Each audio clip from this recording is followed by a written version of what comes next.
Hello student, welcome to our YouTube channel commerce ocean C. आज की class में नया चैप्टर स्टार्ट करेंगे 14th रिवेन्यू रिकॉग्निशन, जो कि अकाउंटिंग स्टैंडर्ड 9 के अंदर कवर किया जाता है। इंपॉर्टेंट चैप्टर है बिल्कुल। मैं आपको हर एक चीज़ बिल्कुल विद एग्जांपल सिंपल लैंग्वेज में समझाऊंगी। शुरू से लेकर के एंड तक जरूर देखें, कुछ भी पॉइंट मिस ना करें। स्टार्ट करते कंसेप्ट रिवेन्यू होता क्या है। रिवेन्यू मतलब कि जितना भी मैं ग्रोस जनरेट करती हूँ इनकम, वो मेरे लिए रिवेन्यू है। जैसे एग्जांपल लेते हैं कि मेरा काम है बिजनेस, कपड़ा बेचना, तो मैं कपड़े को बेच के जितना भी कमाती हूँ वो मेरे लिए क्या है, रिवेन्यू है। अगर मेरा प्रोफेशन है, जैसे मैं क्या हूँ, टीचर हूँ, तो मेरा ये प्रोफेशन है, तो मैं जो सर्विस दे रही हूँ, सर्विस के बदले जो मैं कमा रही हूँ वो क्या मेरे लिए रिवेन्यू। यानी कि सिर्फ मैं यहाँ पे ग्रोस अमाउंट ले रही हूँ, उसमें से किसी भी तरीके के खर्चे में माइनस नहीं करती, तब तक मेरे लिए क्या रहता है, वो रिवेन्यू रहता है। क्योंकि हम जानते हैं कि जब हम रिवेन्यू में से एक्सपेंस माइनस कर देते हैं ना, तब मेरे पास इनकम कैलकुलेट की जाती है। रिवेन्यू अलग कंसेप्ट होते हैं, इनकम अलग कंसेप्ट होती है। ये हमारा चैप्टर है जो रिवेन्यू रिकॉग्निशन का है। अब बात आती है कि हम कब रिकॉग्नाइज करें कि हमारा रिवेन्यू जनरेट हो चुका और हम उसे बुक्स ऑफ अकाउंट्स के अंदर रिकॉर्ड कर ले एज अ रिवेन्यू के रूप में। तो आज की क्लास में हम कवर करेंगे इस कंसेप्ट को कि हम कब मानेंगे हमारी रिवेन्यू रिकॉग्नाइज हो चुकी है। तो कहते हैं रिवेन्यू क्या होता है। रिवेन्यू ग्रोस इनफ्लो होता है कैश का, यानी कि जितना मेरे पास बिजनेस के अंदर इनफ्लो हो रहा है, कैश जितना आ रहा है। रिसीवेबल का मतलब क्या होता है कि रिसीव नहीं हुआ अमाउंट लेकिन रिसीव हो जाएगा, रिसीवेबल्स है। या फिर कोई अदर कंसिडरेशन जो मुझे ऑर्डिनरी एक्टिविटी के दौरान हुआ है। ऑर्डिनरी एक्टिविटी का मतलब क्या है कि जो सामान्यतः मेरे बिजनेस का काम है, मैं वो बिजनेस के अंदर काम करके अपना रिवेन्यू जनरेट कर रही हूँ। जैसे गुड्स को सेल करना, अगर मेरा प्रोफेशन है तो मैं सर्विस को दे करके। अगर कई बार क्या होता है कि कुछ ऐसे एंटरप्राइज होते हैं जो पैसा उधार पे देते हैं, तो जो उसका इंटरेस्ट कमाते हैं, या फिर रॉयल्टीज हो गए, डिविडेंड होगा, तो उनके लिए क्या है, रिवेन्यू है। लेकिन रिवेन्यू के अंदर कुछ आइटम ऐसी है जिसे हम इंक्लूड नहीं करेंगे, यानी कि रिवेन्यू के अंदर हम इन्हें इंक्लूड नहीं करेंगे। सबसे फर्स्ट आते हैं कि जो रियलाइज्ड गेन होते हैं या अनरियलाइज्ड गेन होते हैं, जो होल्डिंग ऑफ असेट के कारण है। कौन सी असेट, नॉन करंट असेट, उसे मैं रिवेन्यू के अंदर काउंट नहीं करूंगी। अब इसको समझते हैं मीनिंग को डिटेल में कि कहना क्या चाहते हैं। यहाँ पे बात की जा रही है नॉन करंट असेट की। नॉन करंट असेट ऐसी असेट्स होती है जिसको बिजनेस के अंदर लंबे टाइम तक इस्तेमाल किया जाता है, बिजनेस ऑपरेशन के लिए, रिवेन्यू को जनरेट करने के लिए। जैसे इसमें हम नॉन करंट असेट में इंक्लूड करते हैं मशीनरी को। मशीनरी क्या करते हैं, एक बार परचेज करते हैं और उसका बिजनेस के अंदर लंबे टाइम तक इस्तेमाल करते हैं बिजनेस ऑपरेशन के लिए, ताकि रिवेन्यू को जनरेट किया जा सके। अब मान लेते हैं कि जो मशीनरी है, मशीनरी की वैल्यू क्या हो गई है, अप्रेज हो गई है, यानी कि एप्रिशिएट हो गई है, बढ़ गई है, एप्रिशिएट हो गई है, मशीनरी की वैल्यू इंक्रीज हो गई है। अगर मैंने इस मशीनरी को बेचा नहीं है, मतलब कि सेल नहीं किया, जो ये एप्रिशिएट वैल्यू मैंने सिर्फ अभी कहाँ तक दिखाई, इसको बुक्स में दिखाई हुई है, लेकिन मैंने इस मशीनरी को सेल नहीं किया, तो मेरे लिए कौन सा गेन कहलाएगा, ये अनरियलाइज्ड गेन कहलाएगा, क्योंकि ये मैंने रियलाइज नहीं किया। रियलाइज कब करती, अगर मैं नॉन करंट असेट को बेच देती, यानी कि जैसे ही मशीनरी की वैल्यू बढ़ी, मैंने मशीनरी को सेल कर दिया और मैंने गेन है जो जनरेट कर लिया, तो इसे मैं रियलाइज्ड गेन कहती हूँ। लेकिन मैंने क्या किया, नॉन करंट असेट्स की वैल्यू बढ़ने के बावजूद भी मैंने उसे बेचा नहीं है, सेल नहीं किया, तो मेरे लिए अनरियलाइज्ड गेन कहलाएगा। एग्जाम्पल की हेल्प से कवर करते हैं। मान लेते हैं कि कंपनी है, उसने आज से 10 साल पहले एक लैंड खरीदी, यानी कि जमीन खरीदी है। मान लेते हैं कि उसने 50 लाख में खरीदी, 50 लाख में खरीदी, और आज इस लैंड की जो वैल्यू बढ़ के मान लेते हैं कि 70 लाख हो गई है। 50 से बढ़ के कितनी होगी, 70 लाख हो गई है। तो यहाँ पे जो गेन कितना होगा, 50 वाली 70 में होगी है, तो 20 लाख रुपये जो गेन नजर आ रहा है, यानी कि वैल्यू कितने से बढ़ गई, 20 लाख से बढ़ गई। 50 लाख में खरीदी थी मैंने आज से 10 साल पहले, आज वही जो जमीन है 70 लाख की बिक रही है। अगर मैं इस जमीन को बेच देती हूँ, बेच के मैंने क्या किया, ये गेन रियलाइज्ड कर लिया, तो उस केस में क्या हो जाएगा, रियलाइज्ड गेन हो गया। यानी कि अगर मैंने इस लैंड को सेल कर दिया, सेल कर दिया, तो मेरे लिए क्या हो जाएगी, रियलाइज्ड गेन हो जाएगा, कि गेन क्या हो चुके, रियलाइज्ड हो चुके। लेकिन अगर मैंने इस लैंड को सेल नहीं किया, सेल नहीं किया तो मेरे पास जो गेन है वो रियलाइज्ड नहीं हुआ, तो उसे हम अनरियलाइज्ड गेन कहेंगे, अनरियलाइज्ड गेन कहेंगे। तो हम जब रिवेन्यू का कंसेप्ट कवर करते हैं ना, तो रिवेन्यू के अंदर जो रियलाइज्ड गेन है, जो असेट को डिस्पोज ऑफ करने से मिला है, जो अनरियलाइज्ड गेन है, जो असेट्स को होल्डिंग करने से मिला है, उसे हम रिवेन्यू की कैटेगरी में इंक्लूड नहीं करेंगे। नेक्स्ट आता है कि जो अनरियलाइज्ड होल्डिंग गेन है, जो करंट असेट की वैल्यू के अंदर चेंज होने के कारण मिला है, उसे भी हम रिवेन्यू में नहीं इंक्लूड करेंगे। यहाँ पे भी बात किसकी की गई है? अनरियलाइज्ड होल्डिंग गेन की। यहाँ करंट असेट को लिया गया, यहाँ तो फिक्स्ड असेट को लिया गया था, यहाँ पे करंट असेट को लिया गया। करंट असेट ऐसे असेट होते हैं जिन्हें मैं विद इन अकाउंटिंग पीरियड के दौरान कैश में कन्वर्ट कर सकती हूँ, वो करंट असेट के अंदर इंक्लूड की जाती हैं असेट्स।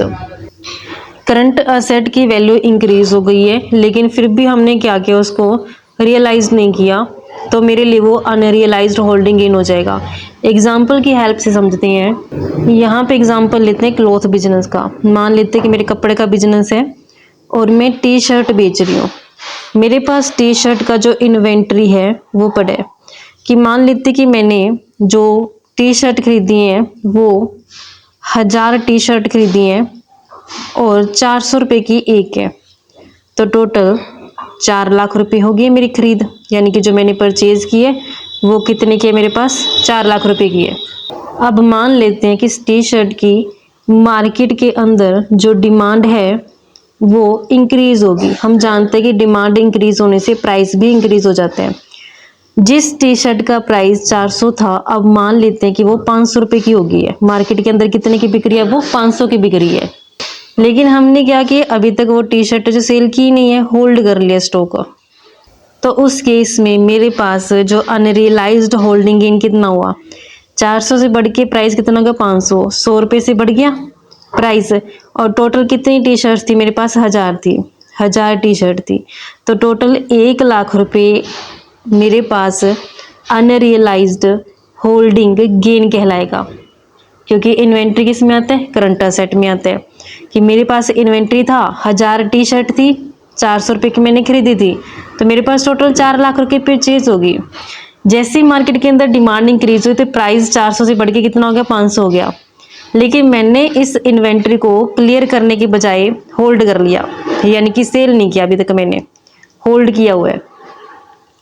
400 से बढ़ के 500 हो गया, तो 100 रुपये का मेरे पास क्या हुआ? इंक्रीज प्राइस हो गया। 1000 टी शर्ट अगर मैं बेचती तो कितने की बिकी थी? 1 लाख की।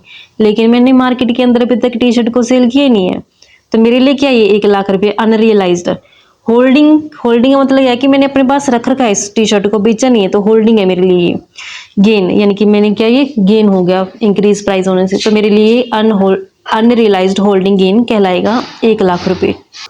नेक्स्ट पॉइंट आता है कि जो रियलाइज्ड और अनरियलाइज्ड गेन है, change in foreign exchange rate, यानी कि फॉरेन एक्सचेंज रेट में चेंज आने के कारण जो भी रियलाइज्ड और अनरियलाइज्ड गेन होता है उसे हम रिवेन्यू के अंदर कंसीडर नहीं करते। अब मान लेते हैं कि हमने फॉरेन करेंसी के अंदर कोई भी हमारी लायबिलिटी, यानी कि हमने पैसा पे करने, या फिर रिसीवेबल्स है, यानी कि हमने अमाउंट अभी लेनी बाकी है। और क्या हुआ कि जो एक्सचेंज रेट होती है, एक्सचेंज रेट चेंज हो जाती है। एक्सचेंज रेट क्या होती है कि मैं अपने इंडियन रुपये को फॉरेन करेंसी में जो चेंज करती हूँ, तो उसकी एक्सचेंज रेट है क्या, कितना मैं रुपया पे करूँगी $1 को लेने के बदले।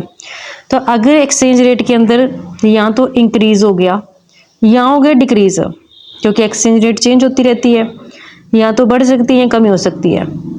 लेकिन जब तक हम इस राशि को, यानी कि जो भी हमने लेना या फिर देना, उस राशि को या तो पे नहीं करते या फिर रिसीव नहीं करते, तब तक जो भी हमारे पास गेन होगा या फिर लॉस होगा वो क्या कहलाएगा? अनरियलाइज्ड गेन कहलाएगा। अनरियलाइज्ड गेन कहलाएगा या फिर लॉस कहलाएगा, जब तक मैं या तो लायबिलिटी पेमेंट नहीं करती, रिसीवेबल यानी कि रिसीव नहीं करती। लेकिन रियलाइज्ड गेन और लॉस क्या होता है कि जब मैंने एक्चुअल में क्या किया, जो मेरे पास फॉरेन करेंसी थी, उस फॉरेन करेंसी को मैंने अपनी जो डोमेस्टिक यानी कि इंडियन रुपी है उसमें मैंने बदल दिया, यानी कि या तो मैंने पेमेंट कर दी या फिर मैंने रिसीव कर लिया। तो उस केस में जो भी मुझे लाभ या फिर हानि होगी वो रियलाइज्ड कहलाएगी, यानी कि रियलाइज्ड गेन या फिर लॉस कहलाएगा। एग्जाम्पल की हेल्प से समझते हैं। मान लेते हैं कि हमारी एक इंडियन कंपनी है, इंडियन कंपनी का एग्जाम्पल लेते हैं। इंडियन कंपनी ने मान लेते कि बाहर से जो रुपया मिलना है, मतलब कि डॉलर में है क्योंकि फॉरेन से हमें डॉलर्स में मिलते हैं। मान लेते कि $100 है जो मिलना है, यानी कि ये क्या है, अकाउंट रिसेबल है। अकाउंट रिसेबल है किसके लिए, इंडियन कंपनी के लिए, यानी कि एक फॉरेन का कोई कस्टमर है उससे हमने ये लेने है इंडियन कंपनी ने। जब ये अकाउंट रिसेबल्स को रिकॉर्ड किया ना, उस टाइम पे जो एक्सचेंज रेट थी, एक $70 70 का था। एक $70 70 का, जब ये मतलब कि रिसीव करना था अमाउंट उस डेट पे। तो जब ये रिसीव होगा, जो ये प्राप्ति है यानी कि जो अकाउंट रिसीवेबल है, बुक्स के अंदर मैंने कितने दिखाई होगी इसको, बुक्स के अंदर कितना दिखाया होगा, एक $70 70 का है, तो मेरे पास तो $100 है, तो 100 गुना में 70 करती, तो मैंने अपनी बुक्स के अंदर इसे कितना दिखाया है, 7,000 पे मैंने अपनी बुक्स के अंदर इसे रिकॉर्ड किया है। क्लियर है यहाँ तक। अब मान लेते कुछ टाइम के बाद ना जो कस्टमर था उसने पेमेंट नहीं किया और जो एक्सचेंज रेट थी वो चेंज हो गई है। अब एक्सचेंज रेट चेंज हो कितनी होगी, एक $100 है जो अब मान लेते हैं कि वो $75 का हो गया। तो अब जो ये $100 है, जो ये $100 है, अब कितने हो गए, 75 के हिसाब से 7500 रुपये बराबर हो गए हैं। स्टार्टिंग में मैंने इसको कितना रिकॉर्ड किया था अपनी बुक्स के अंदर, 7,000। अब कितना हो गया, ये 7500 हो गया। तो कितना डिफरेंस आ गया इसमें, 500 रुपये का। तो जो ये 500 रुपये ये मेरे लिए अनरियलाइज्ड गेन कहलाएगा, क्योंकि अभी तक हमने क्या किया, इसको डॉलर के अंदर नहीं बदला, सिर्फ रेट चेंज की है लेकिन डॉलर में बदला नहीं है। लेकिन अगर हमें ये अमाउंट फॉरेन कस्टमर से रिसीव हो जाती तो उस केस में ये हमारे लिए रियलाइज्ड गेन कहलाएगा। नेक्स्ट आते हैं unrealised gain resulting from the restatement of the carrying amount of an obligation, यानी कि ऑब्लिगेशन जो मेरे पास फाउंडेशन होती है, मुझे किसी की पेमेंट करनी है तो वो ऑब्लिगेशन है मेरे लिए, फाउंडेशन है। तो अनरियलाइज्ड गेन रीस्टेटमेंट कर दिया, इसको हम सिंपल लैंग्वेज में समझेंगे। ऑब्लिगेशन ऐसी लायबिलिटी होती है जिसके लिए मैं रिस्पॉन्सिबल होती है कि मुझे पेमेंट करनी ही करनी है। जैसे अगर मैंने उधारा पैसा लिया लोन, तो मुझे पेमेंट करनी पड़ेगी। अगर डिबेंचर्स इशू किए गए कंपनी ने, तो डिबेंचर्स का जैसे मैच्योरिटी टाइम पीरियड कंप्लीट होता है उसकी पेमेंट करनी पड़ेगी। कैरिंग अमाउंट कौन सी अमाउंट होती है, कैरिंग अमाउंट वो अमाउंट होती है जो हमने बैलेंस शीट के अंदर दिखाई होती है। बैलेंस शीट के अंदर जो मैंने दिखाई है अपनी लायबिलिटी का अमाउंट, यानी कि लोन कितने का है, डिबेंचर कितने का है, तो वो कैरिंग अमाउंट होती है। रीस्टेटमेंट का मतलब क्या होता है, रीस्टेटमेंट का मीनिंग होता है कि जो मेरी लायबिलिटी है, लायबिलिटीज हैं जो, उनकी जो अमाउंट है, जो मैंने अमाउंट पे करनी है, उसमें क्या कर दिया, चेंज कर दिया, रीस्टेट कर दिया गया है। अब मैंने जो अपनी बुक्स ऑफ अकाउंट्स के अंदर यानी कि बैलेंस शीट में जो लायबिलिटी दिखाई थी उसकी अमाउंट क्या करनी पड़ेगी, मुझे चेंज करनी पड़ेगी। कुछ भी रीज़न रह सकता है, कंडीशन चेंज हो गई है या फिर जो कर्ज वापस करने की शर्तें हैं या ब्याज दर वगैरह, जो कुछ भी रीज़न रह सकता है इसको चेंज करने का। तो यहाँ पे अनरियलाइज्ड गेन वो अमाउंट है जो रीस्टेटमेंट होने के बावजूद भी मैंने अपनी लायबिलिटी की पेमेंट नहीं की। मान लेते हैं यहाँ पे कंपनी ने बॉन्ड इशू किए हैं, तो 50 लाख में बॉन्ड इशू किए गए हैं।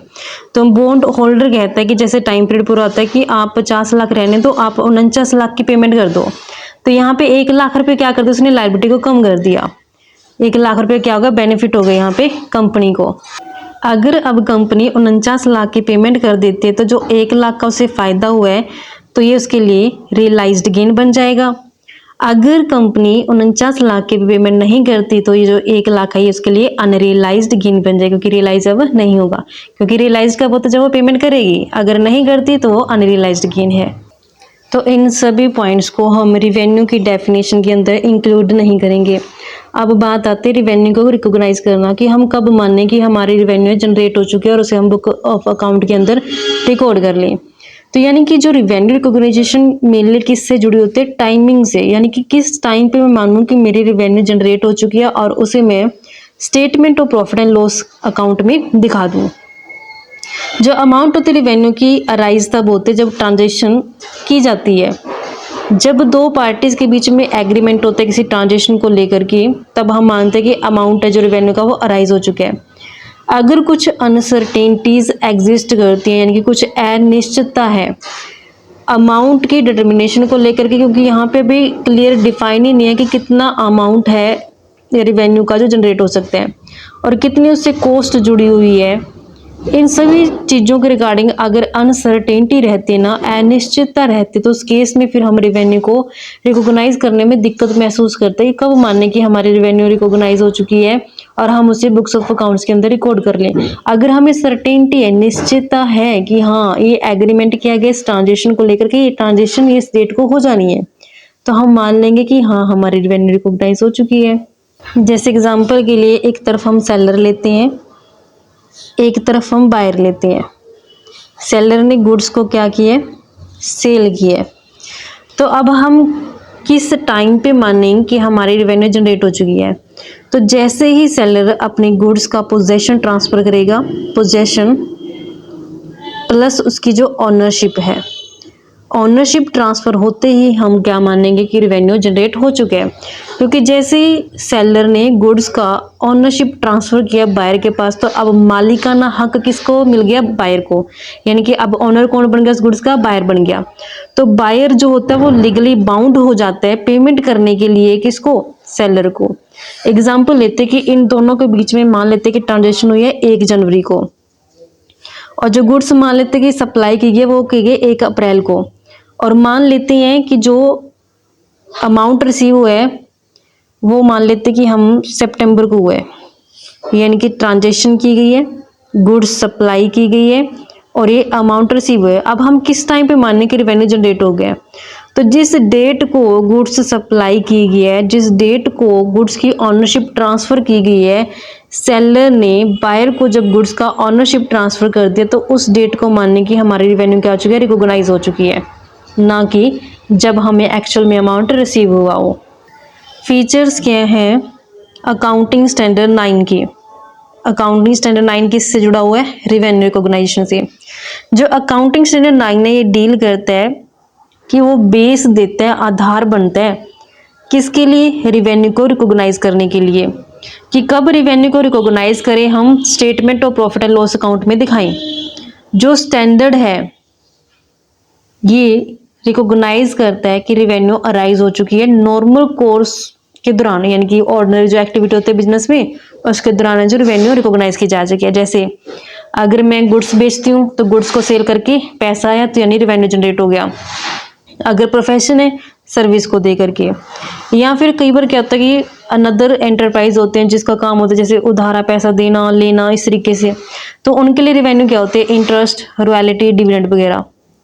जो स्टैंडर्ड है ये डील नहीं करता कुछ इन एस्पेक्ट के साथ, यानी कि कुछ एक्सेप्शनल केसेस होते हैं रिवेन्यू रिकॉग्नाइजेशन कंसेप्ट के। कौन से, सबसे पहला एक्सेप्शनल केस आता है जहां पे रिवेन्यू रिकॉग्निशन कंसेप्ट लागू नहीं होता, जो रिवेन्यू अराइज होते हैं कंस्ट्रक्शन कॉन्ट्रैक्ट के लिए। कंस्ट्रक्शन कॉन्ट्रैक्ट क्या होते हैं, लंबे टाइम तक चलते हैं, ये सालों साल चलते हैं, तो उसमें जो रिवेन्यू रिकॉग्निशन कंसेप्ट लागू नहीं होता। जो रिवेन्यू अराइज होती है हायर परचेज और लीज एग्रीमेंट के दौरान कवर नहीं की जाएगी इसमें। जो गवर्नमेंट से ग्रांट रिसीव हुआ है, सब्सिडीज मिली है, अकाउंटिंग स्टैंडर्ड 9 में नहीं कवर की जाएगी। जो रिवेन्यू इंश्योरेंस कंपनी का इंश्योरेंस कॉन्ट्रैक्ट के दौरान जो अराइज हुआ है वो भी अकाउंटिंग स्टैंडर्ड 9 के अंदर कवर नहीं किया जाएगा। तो इस तरीके से बच्चों हमारे पास एक कंसेप्ट बनता था बेसिक सा, आई होप आपको क्लियर हो गया है। नेक्स्ट क्लास में कवर करेंगे प्रिंसिपल्स क्या है रिवेन्यू रिकॉग्निशन के। ऐसे रेगुलर क्लासेस के लिए आप मेरे यूट्यूब चैनल कॉमर्स एफिशिएंसी को सब्सक्राइब, लाइक और शेयर करें। बेल आइकन जरूर प्रेस करें ताकि जब भी मैं न्यू वीडियोस अपलोड करूं सबसे पहले नोटिफिकेशन आपके पास जाए, आप वीडियोस को देखकर आपकी स्टडी बूस्टअप हो।